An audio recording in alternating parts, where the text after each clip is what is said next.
আগে আমরা জেনে নিই যে এবার চন্দ্রিল, যিনি কিনা একজন অরাজনৈতিক ব্যক্তিত্ব, যার সার্কাস্টিক পয়েন্ট অফ ভিউ, যার হিউমার, যার লেখা, যার গান, চন্দ্রিলের কথাবার্তা শুনলে, লেখা পড়লে অনেক চন্দ্রিলের কিছু ব্র্যান্ডেড এক্সপ্রেশন আছে। চন্দ্রিলের একটা বিখ্যাত এক্সপ্রেশন আমার প্রচণ্ড ভালো লাগে। চন্দ্রিল বারবার রবীন্দ্রনাথকে বলেন দানবিক প্রতিভা। তা আমার মনে হয় ওর মতামতটা হয়তো এখনও পাল্টায়নি। তো যাই হোক, আজকের সন্ধ্যার চন্দ্রিলের মতামত কি, তার জন্য আমরা কান পেতে আছি। নমস্কার। এতক্ষণ অবধি যতজন বক্তা বলে গেলেন, আমার খুব প্রিয় বক্তা তাঁরা, অরুণাভদা, সমীকদা, তারা সবাই সংরক্ষণটাকে যেভাবে দেখেছেন আমি একটু অন্যভাবে দেখি। সংরক্ষণ মানে শুধু কয়েকটা বাঘকে বা বাঙালিকে বা যাকেই হোক একটা জায়গায় ঘিরে রাখা নয়। সংরক্ষণ মানে তার বিপদে আপদে সাহায্য করা। বাঘের যদি হরিণ কমে যায় তাহলে হরিণ যোগান দেওয়া হয়, জল কমে যায় জল যোগান দেওয়া হয়। মানে সংরক্ষণ মানে তাকে যত্নও করা। আমার মনে হয় বাঙালির সংরক্ষণ করা দরকার, বাঙালির বিশেষ যত্নের প্রয়োজন আছে। প্রথম কথা, সংরক্ষণ কি শুধু দুর্বলের দরকার নয়, এখন প্যাটেলরাও সংরক্ষণ চাইছে। মানে সোজা কথা, যদি কোনো মানুষ নিজেকে বঞ্চিত মনে করে সে সংরক্ষণ চায়, আর যদি তাই হয় তাহলে বাঙালির চেয়ে বেশি সংরক্ষণযোগ্য যা তার পৃথিবীতে কিছু নেই। কারণ সমস্ত বাঙালির যদি একটা কমন সিমটম, একটি সামান্য লক্ষণ থাকে আমাশা ছাড়া, তাহলে সেটা হচ্ছে এই যে সে নিজেকে বঞ্চিত ভাবে। সরকার আমাকে বঞ্চনা করেছে কেন, আমার বাড়ির ঠিক সামনে মেট্রো স্টেশনটা করেনি। শ্বশুর আমাকে বঞ্চনা করেছে কেন, না ছোট মেয়েটা সুন্দর দেখতে ছিল, মেয়ে দেখানোর দিন বন্ধ রেখে আমাকে বড় মেয়েটাকে গছিয়ে দিয়েছে। ভগবান আমাকে বঞ্চনা করেছে কেন, না আমাকে আম্বানির ছেলে না করে কেরানির ছেলে করেছে। আর যদি জাতিগতভাবে বাঙালির বঞ্চনার কাঁদুনির কথা বলতে হয়, সেরম চড়া দাগের থিম মিউজিক আর পৃথিবীতে নেই। ইন্ডিয়ান ক্রিকেট টিম থেকে শুধু বাঙালি বলে ছেলেটাকে বার করে দিল, ফুটবল টিম থেকে শুধু বাঙালি বলে ছেলেটাকে বার করে দিল, অমন অসম্ভব প্রতিভাবান সুরকার আর গায়ক বোম্বেতে পলিটিক্স করে শুধু বাঙালি বলে বার করে দিল। এর কোনোটার ভিত্তি নেই বলছি না, আছে, কিন্তু কমের ভিত্তি আছে, বেশিরই নেই, অধিকাংশের নেই। কিন্তু সারাক্ষণ বাঙালি করছে কি, সবকটা এই ধরনের বঞ্চনার গল্পকে অন্ধভাবে বিশ্বাস করছে, বারবার কনস্পিরেসি থিওরি আওড়াচ্ছে, আর সারাদিন নালিশ করছে। এত নালিশ বাঙালি করে, কমপ্লেন করে যে তার স্লোগান হচ্ছে I M A complain boy, I M A complain girl. এবার এত যদি কমপ্লেন, বাবা প্লেনে চড়ে একটা সংরক্ষিত জায়গায় যা, যেখানে শুধু তুই থাকবি, বেড়া দিয়ে ঘিরে দিচ্ছি, জল টল দিচ্ছি, ভালো করে খা। আচ্ছা, এই প্রবণতার কথা বাদ দিলাম, ধরা যাক বাঙালি কি সত্যি বিপন্ন? হ্যাঁ, কেন? আচ্ছা, এই বাঘের সংরক্ষণ দরকার কেন? কারণ তার যে স্বাভাবিক পরিমণ্ডল জঙ্গল সেটা কমে যাচ্ছে, সেটা স্বাভাবিক খাদ্যটা তো পাচ্ছে না। বাঙালির যে স্বাভাবিক পরিমণ্ডল, একটা জাতির পরিমণ্ডল তো বাড়ি ঘরদোর জঙ্গল দিয়ে হয় না। একটা জাতির পরিমণ্ডল হয় তার মূল্যবোধ, নীতি, দৃষ্টিভঙ্গি, পূর্ণ মানসিকতা দিয়ে। বাঙালির যে স্বভাব, নিজের যে ভাব, তার অনুকূল পরিমণ্ডল চলে যাচ্ছে। কেন? কি কারণে গেল? তার কারণ বাঙালির যে মানসিকতা, যার কথা এতক্ষণ বলছি, তার অনেকগুলো দিক আছে, কিন্তু তার একদম কেন্দ্রে যে দিকটা অনেক দিন অবধি ছিল, এখন নেই, সেটা হচ্ছে বহিরঙ্গের চাকচিক্যের দিকে নজর দিও না, অন্তরের ঐশ্বর্যের দিকে নজর দাও। সোজা কথা কি, টাকা কড়ি, বাড়ি গাড়ি, এগুলোকে দর দিও না। দর দাও কাকে? শিক্ষা দীক্ষাকে, ভদ্রতা নম্রতাকে, বিদ্যা বুদ্ধিকে।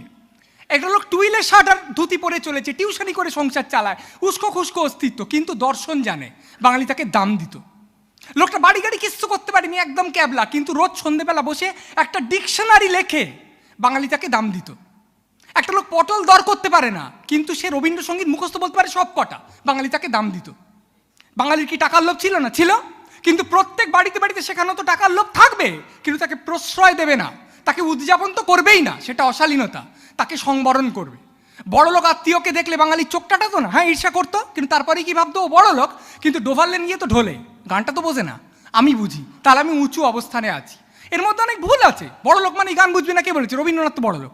কিন্তু এই সমস্ত ভুল মিলিয়ে যে সমস্ত মূল্যবোধের মধ্যে যে অন্তর্লীন জিনিসটা চলতো, সেটা হচ্ছে বাবা বস্তুগত লাভকে পাত্তা দিও না, অন্তর বস্তুকে গুরুত্ব দাও।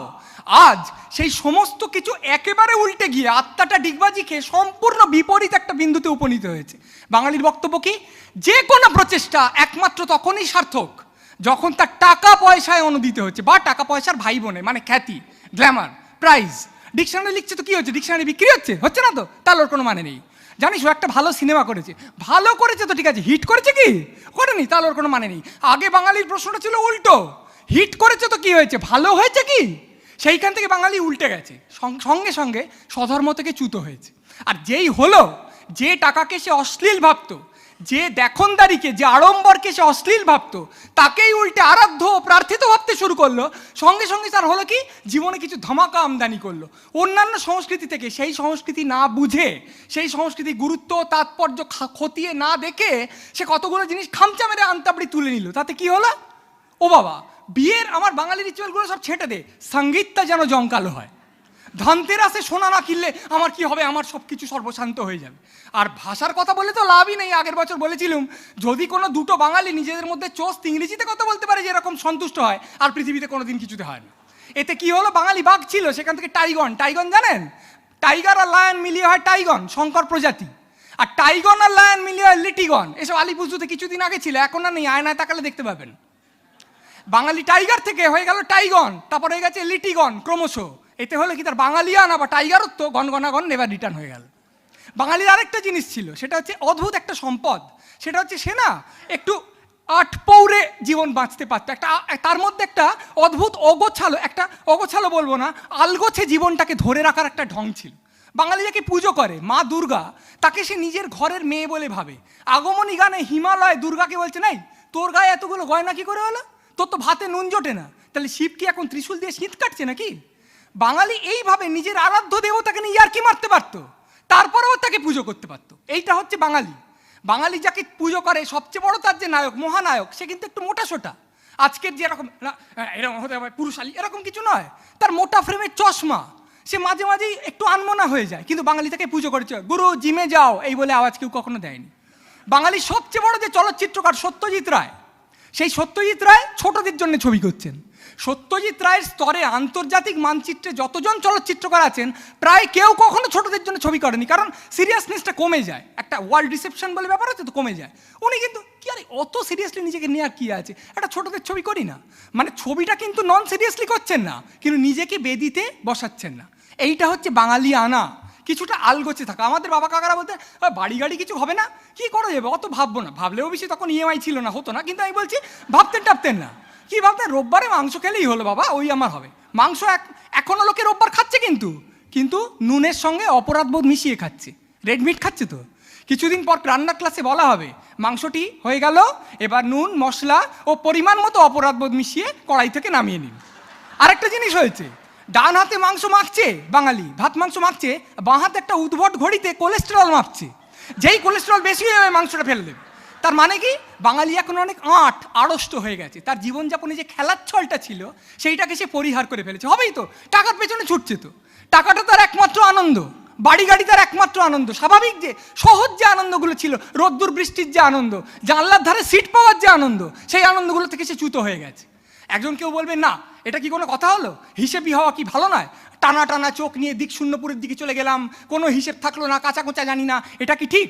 কুণাল্লা বলবেন, স্বাস্থ্য সচেতন হওয়া কি ভালো নয়, কোলেস্টেরল বেড়ে যাওয়া কি ভালো না? বাঙালির অনেক দোষ আছে, কিন্তু দোষ গুণ মিলিয়েই স্বধর্ম রচিত হয়। আর স্বধর্মে নিধনং শ্রেয়, পরধর্ম ভয়াবহ।